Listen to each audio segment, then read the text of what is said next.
আজ দিদিকে দেখে আমাদের প্রচুর কষ্ট হচ্ছে।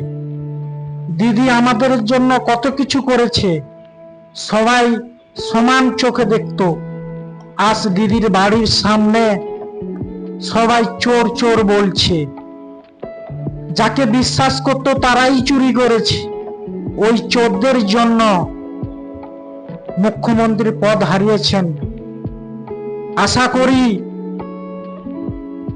ওই চোরেদের বার করে আবার মুখ্যমন্ত্রী হবেন। কারা কারা দিদিকে মুখ্যমন্ত্রী হতে দেখতে চাও?